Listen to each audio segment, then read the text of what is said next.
Hey everyone, this is C Crypto Daily Buzz. Today is February 25th, 2026. This channel summarizes the most important crypto news for investors in Southeast Asia, including the Philippines, Vietnam, Indonesia, and OFW communities using crypto and remittance every day. Let's go through 3 key stories you should know in today's crypto market. First, Bitcoin price and ETF flows. Bitcoin has bounced back above $64,000, but US spot ETFs are now in their 5th straight week of net outflows. Overnight, Bitcoin recovered the $64,000 level after a sharp liquidation event that wiped out more than 800 billion won worth of positions and forced over 160,000 traders to close, according to Korean market reports. Data from New York shows that US Bitcoin spot ETFs have now seen net redemptions for 5 consecutive weeks, with many 13F filing institutions selling a large share of their holdings during the recent correction. This mix, price stabilizing around 64K while ETF capital quietly exits, suggests that short-term relief rallies can still happen even as some traditional players de-risk. For investors in Southeast Asia, including those in the Philippines and Vietnam who watch US ETF flows closely, I'd see this as a reminder that ETF approval did not eliminate volatility.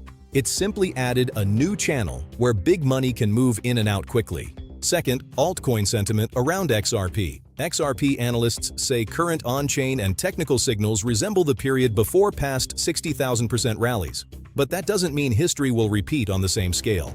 A popular on-chain analytics model highlighted that XRP's current price structure, long-term holder behavior, and network activity look similar to conditions seen before a massive multi-year rally in a previous cycle, when XRP rose tens of thousands of percent from its lows. Supporters argue this shows the asset might be in an early recovery phase, especially after a long period of underperformance versus Bitcoin and Ethereum. But even the analysts sharing this pattern admit that macro conditions, regulation, and market structure are very different now, and there is no guarantee that any future move will match earlier percentage gains.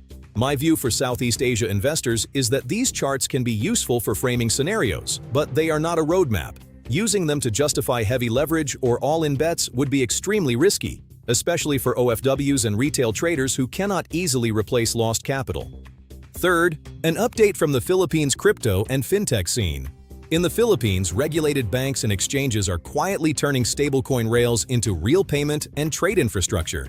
Philippine National Bank and MasterCard have launched tokenized digital wallet payments, while the Open Stable Network has activated a fiat-to-stablecoin FX settlement corridor to support Philippine trade flows. At the same time, Coins.ph and PDX continue to expand services that mix crypto trading with remittance and business payments, including stablecoin-based corridors between the Philippines and partners such as the US, Canada, and the UAE. These developments come alongside strict enforcement, with the NTC ordering ISPs to block dozens of unlicensed crypto platforms, and the SEC running a sandbox for new virtual asset providers. For investors and builders in Southeast Asia, this shows the direction of travel: less tolerance for offshore, unregulated platforms, and more focus on licensed rails that connect banks, e-wallets, and stablecoins for OFWs, merchants, and local traders. To sum up today's stories, Bitcoin has reclaimed the 64K level even as US spot ETFs record a 5th straight week of outflows. XRP's on-chain and technical patterns resemble past pre-rally phases, but come with very high risk and no guarantees. And the Philippines continues to build out stablecoin-powered payment rails and licensed exchanges while cracking down on unregulated platforms. This video is for information and education only and is not financial advice.